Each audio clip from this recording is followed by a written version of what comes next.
Para quem não sabe o que aconteceu hoje, dia 9 de março de 2020, eu vou explicar para você. A gente teve a maior queda da Bolsa Americana desde 2008, da crise financeira mundial, há 12 anos atrás. Por que isso é importante? Isso é muito importante porque todo mundo fica em pânico. Por que em pânico? Simplesmente porque as pessoas não sabem se elas compram mais, se elas vendem para evitar uma queda maior e não sabem o que fazem de maneira geral. Essa imagem aqui passa bem o que foi o dia de hoje e eu quero fazer alguns comentários a respeito disso e do que está acontecendo com a crise, a respeito do coronavírus, do dólar no Brasil e também em relação ao petróleo. E aí pessoal, tranquilo? Meu nome é Otávio Paranhos, para quem é novo aqui. Nesse canal eu falo de bolsa de valores por longo prazo, como você consegue fazer a sua carteira de investimentos de uma maneira mais automatizada, sem precisar se preocupar como e quando você tem que investir. Então nesse vídeo eu vou comentar um pouco sobre o que está acontecendo semana passada, o que aconteceu hoje em relação a coronavírus, em relação a dólar e em relação a petróleo. Esse mês de fevereiro foi especialmente ruim para todos os mercados financeiros internacionais. Por quê? Tanto porque já se esperava uma pequena crise, ou pelo menos uma pequena correção do valor das ações americanas, que tinham crescido muito nos últimos 12 anos, estavam particularmente caras para um nível histórico, como também por outros motivos que se juntaram todos nessa semana passada, especialmente hoje. O que aconteceu? O coronavírus ele já vinha se ampliando bastante. Na Itália, inclusive, teve até uma certa restrição demasiada do governo em relação a isso. O governo está em um estado de alerta generalizado, assim, de forma que para viajar dentro do país você tem que ter uma justificativa plausível ou por trabalho ou por alguma outra justificativa razoável, ou seja, o turismo foi basicamente encerrado. Na China a gente pode ver que o coronavírus teve um impacto muito forte. Na parte industrial da China a gente vê que o coronavírus levou os níveis industriais abaixo do que teve na crise de 2008 e no que tange a serviços, o coronavírus de fato derrubou totalmente os serviços, principalmente porque serviços naturalmente é o tipo de área na economia que mais lida com pessoas, né? E consequentemente a gente vê que teve uma queda muito significativa, muito acima das quedas que aconteceram em 2008 na crise financeira mundial. Isso tudo levou as taxas de juros americanos a patamares históricos extremamente baixos, ou seja, os títulos públicos americanos de 10 anos estão hoje a mais ou menos 0,5%, isso nunca tinha acontecido. Os títulos de curto prazo tinham ido mais ou menos para zero pontos percentuais, mas apenas os de curto prazo, mas os de longo nunca tinham ido para um patamar tão baixo. E por que isso é importante? É importante porque, em geral, as pessoas, quando os investidores, né, quando eles se sentem ameaçados, eles vão para o que é seguro. E o que é seguro no mundo? O que é seguro no mundo é você investir em títulos do Tesouro Americano. Por quê? Porque se dá qualquer problema, eles imprimem dinheiro e eles dão para você. Ou seja, ele é muito pouco provável que eles deem um calote. A gente diz que é o risk-free rate, né? Ou seja, a taxa livre de risco. O índice de volatilidade, o que é esse índice de volatilidade? Ele mede quão eufóricos estão os investidores no mercado em termos de medo, especificamente. A gente vê que a gente chegou num patamar próximo à crise de 2008. Isso é realmente impressionante, né? É impressionante. E isso mostra como é importante essa crise hoje e por que é importante que eu esteja falando dela para você agora. A bolsa brasileira caiu praticamente 10%, o que é uma queda muito relevante, e as pessoas não sabem o que elas fazem, elas não sabem se elas vendem, elas não sabem se elas investem no exterior, com o dólar alto, que hoje subiu para mais de 4,78, 4,77, subindo aí 13,5% mais ou menos. E o petróleo, como é que fica nessa história toda? Bom, sobre o petróleo, o que aconteceu? A Rússia e a Arábia Saudita, que são dois dos principais países da OPEP, que é a organização que basicamente regula, se organiza sobre a quantidade de petróleo disponível no mundo e, consequentemente, o seu preço, esses dois países eles entraram em uma discordância. Basicamente, a Rússia gostaria de manter uma restrição sobre a produção de petróleo para manter o preço mais alto, e a Arábia Saudita não concordou e acabou liberando as amarras, ou seja, disse que vai sim produzir mais petróleo e, consequentemente, isso vai implicar numa queda do preço do petróleo.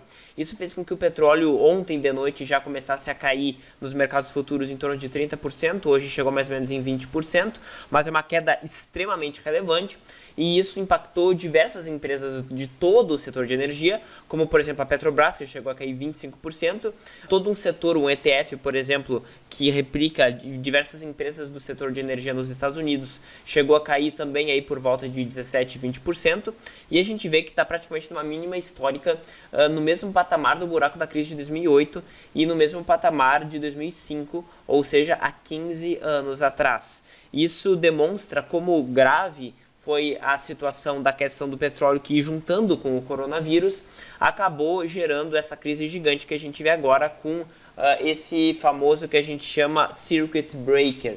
O que é esse Circuit Breaker? O Circuit Breaker ele é um sistema automatizado que funciona na maioria das bolsas de valores em todo o mundo, em que quando ocorre uma queda demasiada, como por exemplo no Brasil uma queda de 10%, há um congelamento automático das negociações por determinado período de tempo. Por que isso existe? Isso existe para acalmar os ânimos e fazer a volatilidade diminuir e consequentemente a perda de dinheiro de investidores com menos informações, menos prevenidos, etc. Então é bem importante esse tipo de ferramenta para limitar os danos e, consequentemente, limitar a volatilidade no mercado, e é por isso que a gente tem que entender como se comportar nesse cenário de queda abrupta das bolsas. Com tudo isso, a gente vê que o dólar brasileiro também já chegou em um patamar extremamente elevado, subiu mais de 3% hoje, chegando em 4,77, um valor praticamente recorde nos últimos 20 anos. E é por isso que muita gente se pergunta, será que eu deveria investir no exterior com o dólar tão alto? O fato é que, como você vê, as bolsas caíram mais no exterior do que o dólar aumentou. Então, se hoje você tivesse mandado dinheiro para lá investido, você teria comprado mais cotas, mais ações, do que se você tivesse investido semana passada, quando as cotas estavam mais altas e o dólar um pouco mais baixo somente. O fato é, ninguém sabe o que vai acontecer, ninguém sabe se vai ter crise, se não vai. Isso já é meio batido, certo? Mas o que acontece é que as pessoas elas se comportam como se elas soubessem o que ia acontecer. E por que isso é importante? Isso é importante porque pessoas que se comportam como se elas soubessem o que ia acontecer não têm um resultado positivo no longo prazo. Em regra, agora, por exemplo, eu vejo amigos meus, investidores, perguntando: Otávio, será que eu vendo alguma posição que ainda está no lucro e coloco naquela que caiu mais? Bom, você está supondo que o valor que você comprou no passado era o correto, e você está supondo que o valor que você vai comprar agora é o errado e que você vai lucrar com isso. O fato é que as pessoas simplesmente não sabem como se comportar, e por isso que é tão importante você ter um processo de investimento. O que é um processo, Otávio? Um processo de investimento são regras que você determina o que fazer antes de eventos como esse aqui acontecerem. Ou seja, você tem que determinar se você vai comprar, o que você vai comprar e quando você vai comprar antes de acontecer eventos como esse que você quer comprar, que você quer vender alguma coisa. Então, por exemplo, nos meus investimentos, o que eu faço hoje? Hoje, basicamente, eu invisto de uma maneira generalizada no globo, de acordo com as capitalizações de mercado normais do mercado. Ou seja, hoje o mercado americano representa mais ou menos metade do mercado financeiro mundial, consequentemente, metade dos meus investimentos serão direcionados a este mercado. Eu tenho mais 25% em mercados emergentes e mais 25% em mercados desenvolvidos. E por que isso é importante? Porque eventualmente, por exemplo, se os mercados emergentes caírem, eu, para alocar nesse percentual, vou ter que colocar mais dinheiro naquele que caiu. Isso tudo eu defino antes de uma crise, isso tudo eu defino antes dos mercados emergentes caírem, e eles, de fato, eles caíram muito, como você pode ver aqui. Nos últimos 10 anos, eles praticamente não renderam nada. Renderam muito nos anos 2000, o que não aconteceu com o mercado americano, o que foi chamado de década perdida para o mercado americano. E você vê que, de fato, não há uma correlação entre os mercados internacionais, e, consequentemente, é importante que você se exponha a todos eles. Aí você pode me perguntar, Otávio, será que eu tenho que investir no exterior? Quanto que eu invisto? Bom, você tem que se dar conta do seguinte, olha essa foto aqui. A gente vê que isso aqui é a fatia do Brasil no mundo, tá? Ou seja, não é nada. Você está simplesmente ilhado. O Brasil é um país muito mais volátil do que os outros, e é necessário que você tenha um percentual da sua carteira em outras regiões. Por quê? Porque a nossa moeda é fraquíssima. Por exemplo, agora a gente está encabeçando, a gente está no topo da lista praticamente dos países que mais perdeu poder de compra em relação ao dólar nesse ano. Isso não aconteceu com países, por exemplo, que têm um déficit comercial em relação à China. A gente tem um superávit. E no caso, por exemplo, do México, eles tiveram uma apreciação. Então você vê que são dinâmicas internacionais que a gente não tem a mínima ingerência sobre elas. Mas é importante a gente entender que, se expondo a diversas economias, a diversas moedas, a gente consegue se proteger. Porque a gente não sabe agora, por exemplo, agora tem um governo mais pró-mercado que está tocando reformas para frente e está consequentemente evoluindo a pauta econômica brasileira e tende a ter um bom resultado no longo prazo. O fato é que você não sabe se isso vai dar certo, você não sabe se daqui a 4 anos, daqui a 8 anos ou daqui a 12 anos vai vir um governo que discorda totalmente dessas políticas e não vai voltar tudo para trás, como já aconteceu em diversos países. Como a gente sabe, por exemplo, a Argentina aqui do lado tem quedas absurdas dos indicadores econômicos, eles estão com desemprego absurdo, eles estão com inflação de 50% ao ano, eles estão com uma desvalorização cambial absurda, o governo controla o dinheiro que as pessoas têm, o governo controla quantos dólares cada pessoa pode comprar. Então a gente vê que ninguém está livre disso. E você pode me dizer, mas o Brasil teria que investir mais em educação para melhorar. Não sei, né? Não sei. Por exemplo, na Argentina, a gente vê que as pessoas têm, em média, uma escolaridade maior, mais anos de educação formal, e isso não impede que eles permaneçam nesse limbo econômico eterno, com desemprego e com inflação. Você pode me dizer, o Brasil agora já está num outro patamar. Sim, talvez, mas isso não é garantia de nada. E é importante que você tenha pelo menos alguma parcela do seu dinheiro protegida no exterior. No que eu invisto no exterior, Otávio? Como eu falei, você tem que dividir proporcionalmente, preferencialmente, o seu dinheiro no mundo todo. Existem vários ETFs para isso. Se você quer eu já comentei aqui em um outro vídeo que você vale realmente a pena dar uma olhada. Se você quiser não se incomodar e quiser apenas investir em um ETF, tem um que é interessante você dar uma estudada, não é uma recomendação de compra, mas é o ETF da Vanguard de Total Stock Market mundial, ou seja, você vai investir através de um ETF, ou seja, um fundo de índice passivo que replica o mercado financeiro mundial todo de forma neutra. Ele vai comprar todas as ações do mundo praticamente a uma taxa de administração de 0,08, o que é simplesmente pífio, é quase zero a taxa, é muito barato investir nesse tipo de fundo, contrariamente aos fundos de investimento que tem no Brasil que cobram taxas altíssimas, taxas aí de 2, 3% ao ano.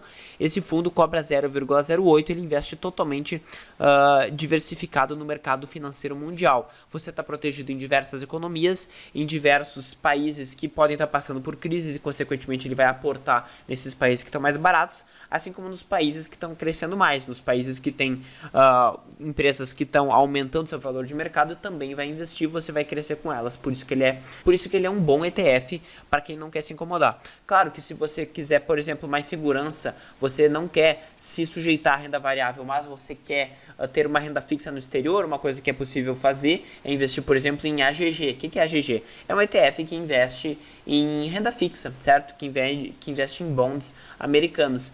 Não é uma recomendação de compra, mas é uma possibilidade caso você queira ter uma reserva de valor em dólar, caso inclusive no futuro você tenha medo de alguma crise no Brasil. E é muito importante comentar isso, por quê? Porque como a gente vê, está ocorrendo uma crise agora no mundo, bem relevante. É bem possível que a gente tenha correções maiores, ou seja, quedas das bolsas de valores no mundo maiores do que a gente teve até agora, inclusive no Brasil. Apesar dessa nossa retomada econômica, é bem possível que caiam mais ainda as bolsas, e simplesmente é bom que você tenha um processo. O que eu quero dizer com processo? É ter uma carteira que você determina quais são as suas posições que você quer ter e você sempre aportar nela. Por quê? Porque isso é afastar a sua emoção, a sua decisão emotiva de investimento, de querer vender o que acabou de subir e querer segurar aquilo que caiu porque você não quer ter prejuízo. É uma forma de evitar esse tipo de emoção que não é racional, não faz sentido matematicamente falando. Você pode superar todas essas dificuldades emocionais simplesmente decidindo antes, simplesmente tendo uma carteira que você define antes no que você vai colocar. No meu caso, eu defini que eu vou colocar 25% em mercados emergentes, 25% em mercados desenvolvidos e metade nos Estados Unidos, né? Ou seja, 25% em mercados desenvolvidos fora dos Estados Unidos. De uma maneira que eu estou sempre comprando aquilo que mais caiu e, consequentemente, está mais barato e, consequentemente, tem uma maior chance de reversão à média, ou seja, de voltar a patamares anteriores. Então é mais ou menos isso que eu queria deixar para você, que hoje é um momento de extrema crise mundial, um momento em que os mercados estão eufóricos, é um momento que é bom você inclusive não fazer nada, e é um momento bom para você pensar em ter uma carteira internacional, porque o Brasil é uma ilha no mundo e você não é simplesmente um morador brasileiro, você é um cidadão do mundo, que é bom você ter o seu dinheiro diversificado de maneira global para não ficar refém do nosso país, que, por exemplo, hoje caiu 10%. Beleza? Então é mais ou menos isso que eu queria passar para você. Se fez sentido, dá um like para eu saber que esse tipo de conteúdo faz sentido para você e você quer que eu coloque mais conteúdos, mais vídeos a respeito disso, porque de fato isso é uma coisa muito importante. Beleza? Valeu!